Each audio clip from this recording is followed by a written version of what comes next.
अरे चुड़ैल, मेरी निकम्मी बहू, ऐसी बहू का ना होना होने से बेहतर है। माँ, क्या हुआ? आप इस तरह बात क्यों कर रही हैं? आंखों से दिखता नहीं और फिर भी शर्म नहीं आती। घर का एक भी काम ठीक से नहीं कर पाती तू। लेकिन माँ, मैं तो हर काम ठीक से करने की कोशिश करती हूँ। मेरी आंखें नहीं हैं। क्या ये मेरा दोष है? तो क्या मेरा दोष है कि तू देख नहीं सकती? सब कुछ मैं ही देखूं? मेरा काम ये देखना है कि घर के सारे काम ठीक से हुए या नहीं। घर का एक भी काम नहीं कर सकती, फिर भी बैठकर खाने में शर्म नहीं आती तुझे? माँ, ऐसे मत कहिए, मुझे तकलीफ होती है। तुम्हारी तकलीफ को सर पर मारूं? मुझे थोड़ा समय दीजिए माँ। शादी को हुए अभी कुछ ही दिन हुए हैं। अभी नया है ये घर मेरे लिए, इसलिए ठीक से समझ नहीं पाती कि क्या कहाँ रखा है। मैं धीरे धीरे सब ठीक कर लूंगी।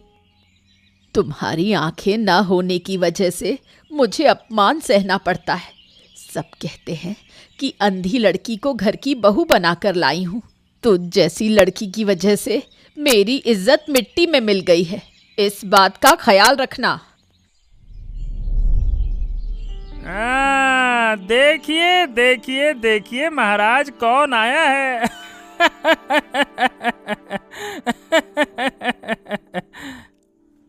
तुम्हारी हिम्मत कम नहीं है आदित्य। बिना बताए 2 दिन तक राजमहल में काम पर नहीं आए। महाराज, मैं थोड़ा मुश्किल में पड़ गया था महाराज। महाराज, क्या उसकी मुश्किल सुनेंगे हैं? क्यों, क्या मुश्किल में फंस गए थे? बताओ। मैं बताता हूँ महाराज। बहुत बड़ा राजकाज करके आया है। एक अंधी लड़की को उठाकर घर की बहू बना लिया। इसीलिए हमारे आदित्य ने 2 दिन तक राजकाज से छुट्टी ली है। क्या इतनी बड़ी हिम्मत? अरे हमें बताए बिना आखिरकार ये सब काम क्यों कर रहे हो? महाराज, शायद आदित्य शर्मिंदगी की महाराज और शायद आदित्य शर्मिंदगी की वजह से नहीं आ पाया। सच तो ये है कि जिसकी बहू अंधी हो वो इतनी आसानी से राजमहल में कैसे आ सकता है?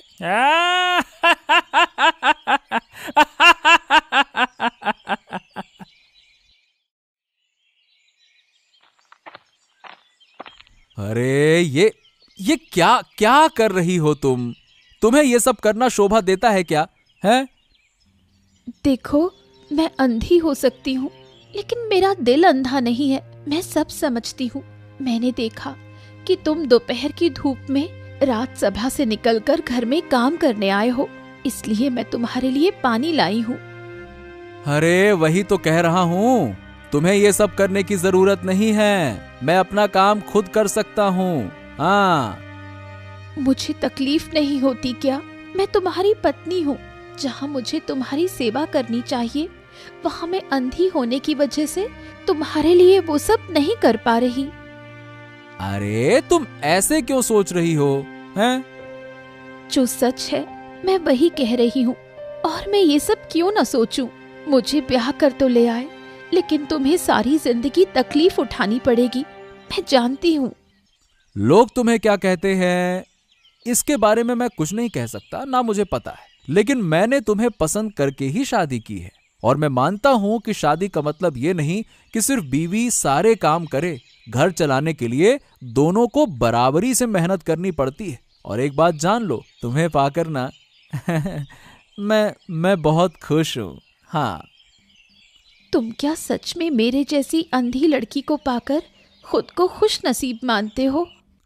अरे बिल्कुल बिल्कुल, तुम्हें पाकर मैं बहुत खुश हूँ। मैं तुमसे बहुत प्यार करता हूँ लीला, बहुत ज्यादा। बूढ़ी माँ, क्या हुआ? तुम रोज हंसते खेलते काम करती हो, आज मेरे सामने मुंह लटकाकर क्यों काम कर रही हो? रानी माँ, मुझे माफ करना, लेकिन मेरे जीवन में अब क्या शांति बची है। इस बूढ़ेपन में सोचा था कि सुख से चिता पर चढ़ जाऊंगी, लेकिन क्या मेरे भाग्य में ऐसा लिखा है? तो तुम्हें सुख से चिता पर चढ़ने में कौन रोक रहा है? सारा दोष मेरी बहू का है, अंधी कहीं की, घर का एक भी काम नहीं कर सकती। देखो रानी माँ, हम गरीबों के घर में बहू का मतलब होता है घर के काम में मदद करना, लेकिन अगर वो खुद दो आंखों से अंधी हो तो क्या वो कोई काम कर सकती है? काम तो कुछ कर नहीं सकती, उल्टा घर को बर्बाद करने आई है। तो क्या तुम्हारे घर में अंधी बहू खुद चलकर आ गई थी? नहीं नहीं, मेरा गुणवान बेटा उसे लेकर आया है। तो अपने बेटे से कहो, बहू के पीछे हाथ धोकर क्यों पड़ी हो? बेटे को बताओ, बेटे से बात करो। यही तो मैं समझ नहीं पा रही हूँ रानी माँ, अपने इकलौते बेटे से अब मैं क्या कहूँ? इतना तो तुम्हें सोचना समझना होगा। सोच विचार कर बेटे को उसकी गलती का एहसास कराओ। देखती हूँ रानी माँ, क्या किया जा सकता है। भाग्य में जो लिखा है वही होगा, चाहे कितनी कोशिश करूं। क्या बदलाव ला सकती हूँ, सब भगवान के भरोसे है। ठीक है, तुम अपने बेटे का ध्यान रखो। मैं उस अंधी बहू को तुम्हारे घर से निकालने की जिम्मेदारी लेती हूँ। तो ये आपकी बहुत बड़ी कृपा होगी महारानी, सारा जीवन मैं आपकी गुलाम बनकर बिताऊंगी। अरे ये क्या बच्चों का खेल समझ रखा है क्या? आदित्य, ये राजकाज है, राजकाज। ये तुम्हारा घरेलू जीवन नहीं है। जब मनाएगा आएंगे, जब मनाएगा जाएंगे। क्या इसे मोहल्ले की किराने की दुकान समझ लिया है क्या? या कोई उद्यान बागान समझ लिया है कि जब मन किया आए, जब मन किया गए? मैं तुम्हें बता देता हूँ आदित्य, ये नाटक करने की जगह नहीं है। हाँ, अब ऐसे मत कहिए मंत्री जी, मैं तो राजा के काम को सबसे पहले रखता हूँ। अगर मुझसे कोई गलती हो गई हो तो मुझे माफ कर दीजिए। शायद तुम भूल रहे हो, तुम माफी के लायक नहीं हो। तुमने एक बड़ा अपराध किया है।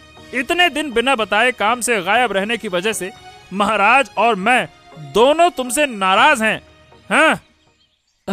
आप दोनों की बहुत कृपा है, मुझे माफ कर दीजिए। थोड़ा समझने की कोशिश कीजिए। घर में मेरी अंधी बीवी है, उसे छोड़कर मैं ज्यादा देर तक तो आ नहीं सकता ना। कहीं कुछ हो गया तो क्या होगा बताइए। मेरा मन हमेशा उसकी ओर लगा रहता है। पति होने के नाते उसकी जिम्मेदारी भी तो मेरी है ना।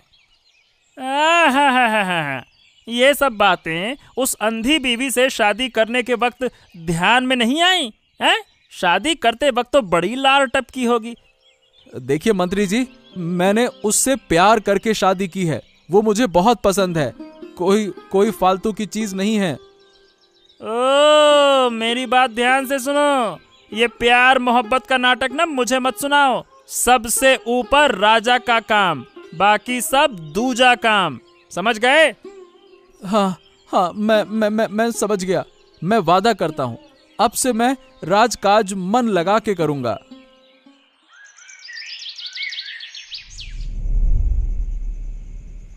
आप चिंतित लग रहे हैं राजा जी। मैं एक बात कहने की सोच रहा हूँ रानी। कौन सी बात, कहिए। हाँ, सोच रहा हूँ कि आदित्य ने हमारे राज्य के लिए बहुत सेवा की। इस मुश्किल वक्त में हमें उसके साथ खड़े होना चाहिए। उसको कौन सी मुश्किल हो गई है? मुश्किल तो ठीक से नहीं कह सकते, लेकिन दरअसल उसने एक अंधी लड़की से शादी कर ली है। इसीलिए हमें राज परिवार की ओर से उसके साथ रहना चाहिए। क्या आपका दिमाग खराब हो गया है राजा जी? क्या कहते हैं आप? हैं? उसने एक अंधी लड़की से शादी की है तो वो खुद समझेगा। उसके लिए आप क्यों सिरदर्द कर रहे हैं?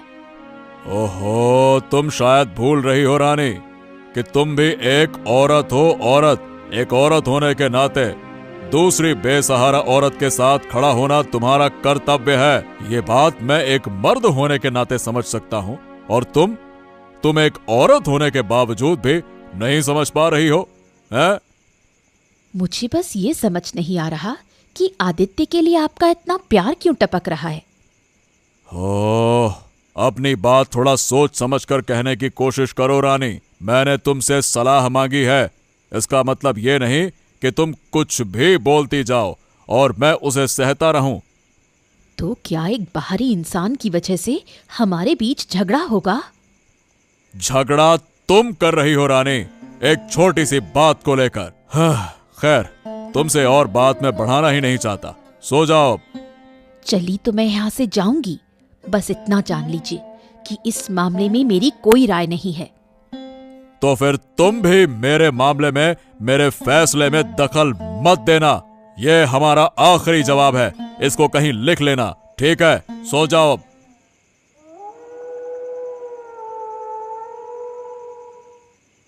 देखो माँ, मैं तुमसे एक बात साफ साफ कह देता हूँ। लीला अंधी हो सकती है, लेकिन वो बहुत अच्छी लड़की है और मैंने उसे खुद पसंद करके अपनी पत्नी बनाया है। इसीलिए मैं नहीं चाहता कि तुम उसका अपमान करो।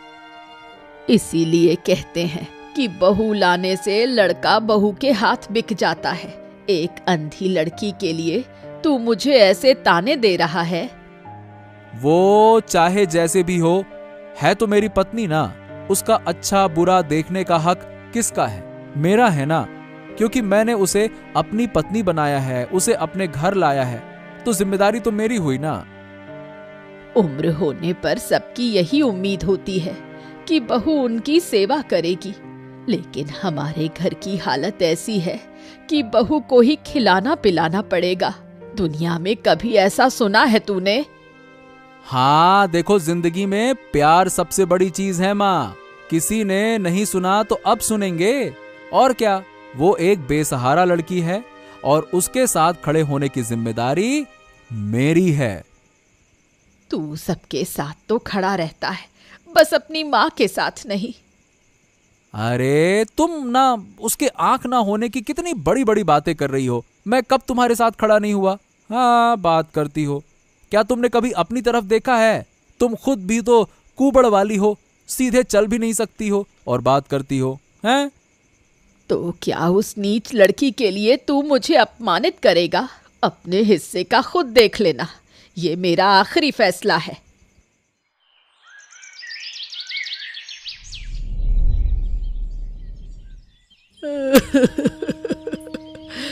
महाराज, मेरा सब कुछ बर्बाद हो गया।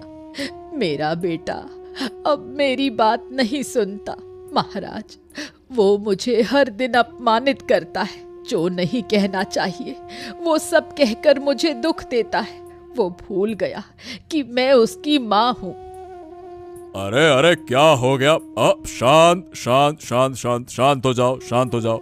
अच्छे से बताओ, तब मैं समझूंगा ना कि मामला क्या है। अच्छे से बताओ। मैं बताती हूँ महाराज। बूढ़ी माँ का बेटा यानी आदित्य एक अंधी लड़की को बहू बनाकर लाया। उसने न सिर्फ घर की परेशानी बढ़ाई, बल्कि अपनी माँ का अपमान भी शुरू कर दिया। वो भूल गया कि उसकी माँ ने उसे जन्म दिया है। ये सब तुम कह रही हो रानी? मैं बिल्कुल सही कह रही हूँ महाराज।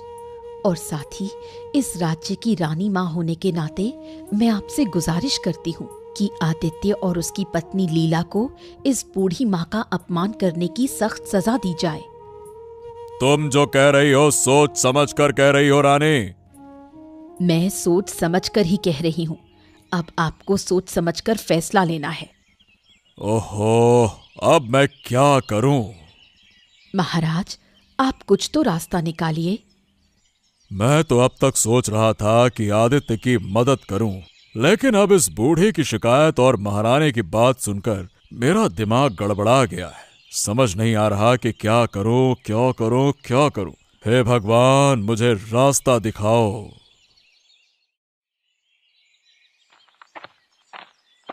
आदित्य, ए आदित्य, चलो, अरे चलो चलो चलो चलो, अभी मेरे साथ चलो, चलो चलो चलो। कहाँ जाऊं मैं? अरे महाराज ने तुम्हें बुलाया है और कहाँ चलोगे? चलो।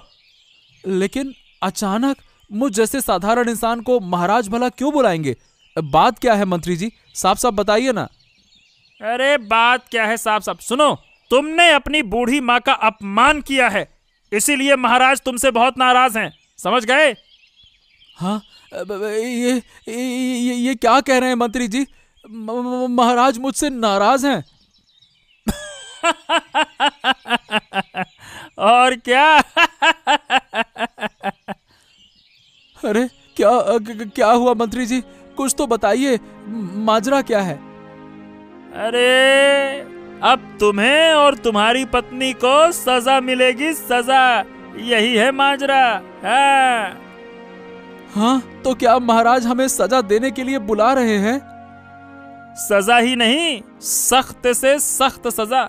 ऐसी सजा कि कोई भी अपनी माँ का अपमान करने की हिम्मत ना करे, समझ गए? क्या? लेकिन मैंने जानबूझकर अपमान नहीं करना चाहा। हाँ। सुनो मेरी बात, ये सब बातें महाराज नहीं सुनेंगे। महाराज तुम्हें और तुम्हारी पत्नी को सजा देंगे और उस सजा को स्वीकार करने के लिए तैयार रहो, समझ गए?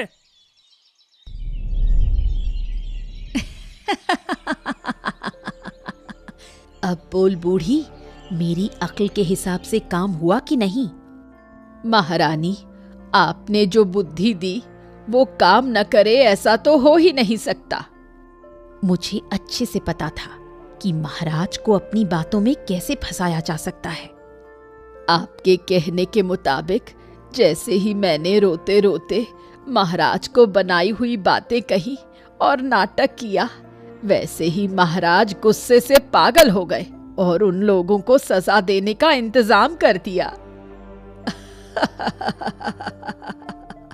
तो बहुत मजा आ रहा है ना तुम्हें? बोलो। वो तो कहने की बात ही नहीं रानी माँ, लेकिन तुम्हारा अभिनय तो बहुत अच्छा है। आंखों के आंसुओं से महाराज को कैसे गुस्सा दिलाया वो तो बताइए। वही तो कह रही हूँ, तुम्हारे अभिनय की कोई तुलना नहीं। अब उन लोगों को कोई सख्त सजा जरूर मिलेगी। मैं भी राजा से खुद कहूंगी ताकि उन शैतानों को सख्त से सख्त सजा मिले। आओ आओ आओ आओ आदित्य आओ, मेरी बात ध्यान से सुनो। तुम्हारे खिलाफ मेरे पास एक गंभीर शिकायत आई है। शिकायत? कैसी शिकायत महाराज? देखो, शिकायत बड़ी गंभीर है। तुम मेरे पुराने राजकर्मी हो, इसीलिए तुम्हें बुलाकर बात कर रहा हूं, वरना अब तक मैं तुम्हें सजा दे चुका होता, समझ गए? महाराज, लेकिन मेरा अपराध अगर आप बता दें तो। बहुत जल्दी है तुम्हें अपराध जानने की। सुनो फिर, तुम्हारी माँ ने शिकायत की है कि तुमने शादी के बाद अपनी पत्नी को रोज अपमानित किया, उसे घर का काम करने के लिए मजबूर करते हो। हैं? महाराज, मेरी पत्नी को आंखों से दिखाई ही नहीं देता, लेकिन ऐसा नहीं है कि वो काम नहीं कर सकती। हाँ, वो अभी अभी नई है, इसीलिए जगह का अंदाजा नहीं लगा पा रही है। अगर उसे यहां रहते हुए कुछ दिन का वक्त बीत गया तो वो जगह समझकर खुद से काम कर लेगी। मैं बस अपनी माँ को यही समझाने की कोशिश कर रहा था। लीला को बस जगह समझने का थोड़ा वक्त चाहिए महाराज, और कुछ नहीं। ठीक है, तो हम आदेश देते हैं, अगले हफ्ते के अंदर तुम्हारी पत्नी को घर के सारे काम सीख लेने होंगे। अगर ऐसा नहीं हुआ तो तुम दोनों को अलग कर दिया जाएगा। ठीक है महाराज, मैं समझ गया। आपकी आज्ञा का पालन होगा, जो हुक्म। तो बूढ़ी, मजा आया ना?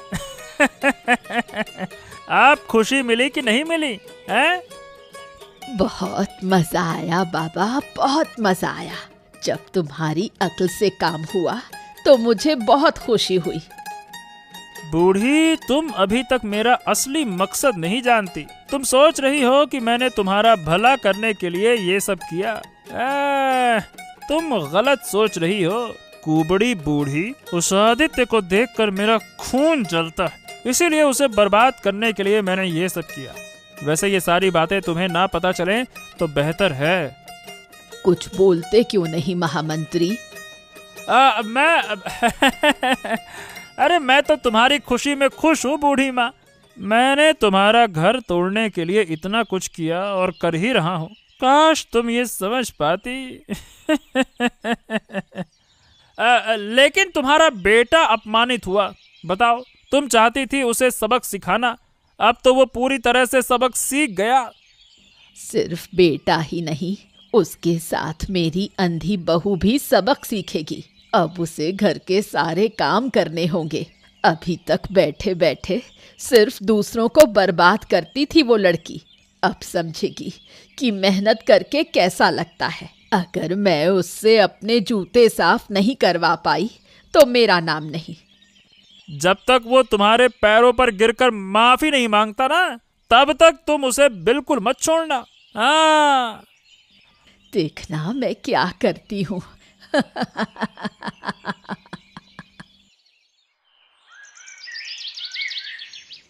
हाँ लीला, मेरे दिमाग में तो कुछ समझ नहीं आ रहा कि इस एक हफ्ते में सब कुछ कैसे ठीक हो जाएगा। महाराज ने कभी ऐसा नहीं किया, इस बार उन्होंने ऐसा क्यों कहा?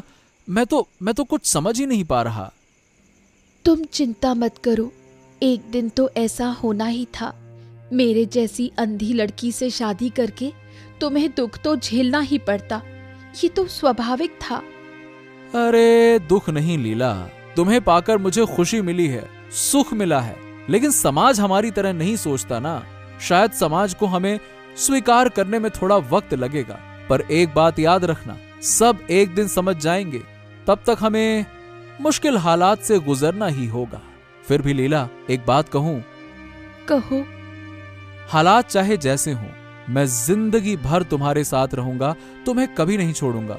बस ये समझ नहीं आ रहा कि एक हफ्ते में तुम घर के सारे काम कैसे कैसे सीख लोगी, कैसे? तुम ज्यादा मत सोचो, मुझे अपने तरीके से काम करने दो। एक बार मुझे इस घर का ढंग समझ लेने दो, मैं सब ठीक कर लूंगी। मेरे दिमाग में तो कुछ घुस ही नहीं रहा, सही बताऊं तो। और तुम पर यह भयानक अत्याचार मैं बर्दाश्त नहीं कर पा रहा। अत्याचार क्या है इसमें? तुम लड़कियों की जिंदगी को नहीं समझ सकते। लड़कियों को ससुराल में सारी जिम्मेदारी लेनी पड़ती है। मैं अंधी हूँ, इसलिए नहीं कर पाती। ये मेरी गलती है, पर इस बार देखना, एक हफ्ते में मैं सब ठीक कर दूंगी। तुम ठीक कह रही हो। तुम कर पाओगी? हाँ, मैं सब कर लूंगी। राजा के आदेश के मुताबिक एक हफ्ते में ऐसा कोई काम नहीं बचेगा जो मैं ना कर सकूं। तुम बिल्कुल निश्चिंत हो जाओ। अरे निश्चिंत कहाँ हो पा रहा हूँ। फिर भी जब तुम भरोसा दे रही हो तो थोड़ा हिम्मत रखता हूँ। उम्मीद है कि सब ठीक होगा। क्या बात है रानी, तुम आज बहुत खुश लग रही हो। हैं? कुछ हुआ है क्या? मैं बहुत खुश हूँ महाराज। ऐसा क्या हुआ है कि तुम बहुत खुश हो? बताओ। महाराज, आपने उस बूढ़ी की अंधी बहू और उसके बेटे को सजा दी, ये जानकर मुझे बहुत खुशी हुई। तुम कब से दूसरों के दुख में खुश होने लगी रानी? विश्वास करें महाराज, वो बहुत बुरे लोग हैं, उन्हें सजा मिलनी ही चाहिए थी। इसलिए जब आपने सजा दी तो मुझे बहुत खुशी हुई। बुरे लोगों को सजा मिले तो खुशी ही होती है। लेकिन कल रात मैंने तुम्हारी और उस बूढ़ी की बातचीत छुपकर सुन ली है। क्या कह रहे हैं महाराज? एक बात तुम्हें चेतावनी दे रहा हूं मैं, याद रखना रानी। कौन सी बात महाराज? मुझे चुगली बिल्कुल पसंद नहीं आती। जब मैं बाहर के लोगों से यह बर्दाश्त नहीं करता तो सोचो कि राजमहल के अंदर कोई ऐसा करे तो मुझे कितना गुस्सा आएगा। और तुम मेरी रानी, मेरी पत्नी होकर यह सब कुछ कर रही हो, हैं? मुझे माफ करे महाराज। कोई गलतियां माफी के लायक नहीं होती हैं। फिर भी तुम्हें बता रहा हूं, अगर आगे से तुम्हें मैंने ऐसी कोई चुगली करते हुए देखा तो मैं भूल जाऊंगा कि तुम मेरी पत्नी हो, यहाँ की रानी हो। मैं तुम्हारे लिए भी सख्त सजा का इंतजाम करूंगा, ये बात याद रखना। मैं दोबारा कभी नहीं करूंगी महाराज। एक बेसहारा लड़की के पीछे इस तरह साजिश करना तुम्हारी इंसानियत को खटकता नहीं है क्या? अरे तुम्हें शर्मिंदगी नहीं होती एक लाचार औरत का नुकसान करते हुए? मैं फिर से कह रहा हूं, आगे से ऐसी चीजें मैं बर्दाश्त नहीं करूंगा, ये बात याद रखना। माननीय महाराज, हमारे कर्मचारी आदित्य ने इस हाल में राज्य की सेवा में कोई खास काम नहीं किया। मुझे उनका कोई योगदान नहीं दिखता। इसके अलावा उसने अपने घर में कलह पैदा कर रखा है। इन सब कारणों से मुझे उसके अच्छे गुणों से ज्यादा बुरे गुण दिखते हैं महाराज। ये क्या लीला? अरे तुम राजमहल कैसे आ गई हैं? महाराज, मैं आपके लिए अपने हाथ से बनाई कुछ मिठाइयाँ लाई हूँ और ये पूरा रास्ता मैंने किसी की मदद लिए बिना अकेले चलकर पार किया, सिर्फ आपको ये मिठाइयाँ देने के लिए। अरे वाह वाह वाह वाह वाह, तुमने तो हमें हैरान कर दिया लीला। तुम्हारा यह तोहफा देने के लिए बहुत बहुत धन्यवाद। आपने मेरा तोहफा स्वीकार किया महाराज। स्वीकार तो जरूर किया, लेकिन तुमसे कुछ बातें कहना चाहता हूँ लीला। आप मुझसे कुछ कहना चाहें तो ये मेरा सौभाग्य होगा। हाँ देखो, मुझे सब पता था कि तुम्हारे खिलाफ कौन क्या सोच रहा है, लेकिन अगर मैं तुम पर दबाव ना डालता तो तुम एक हफ्ते में सारे काम सीख भी नहीं पाती। इसीलिए मैंने तुम्हें दबाव दिया ताकि तुम किसी के भरोसे ना रहो और आत्मनिर्भर बन सको, और उसी का नतीजा है कि आज तुम अपने दम पर इतना रास्ता चल कर आई, और देखो मिठाइयां भी बनाकर मेरे लिए लेकर आई। हाँ? उम्मीद है लीला कि तुम्हारा आने वाला जीवन सुखी होगा। मुझे गलत मत समझना। मैंने आपको गलत नहीं समझा महाराज। आपके आशीर्वाद से ही आज मुझे इतना सुख मिला है। आज मुझे लगा कि तुम में एक दैवीय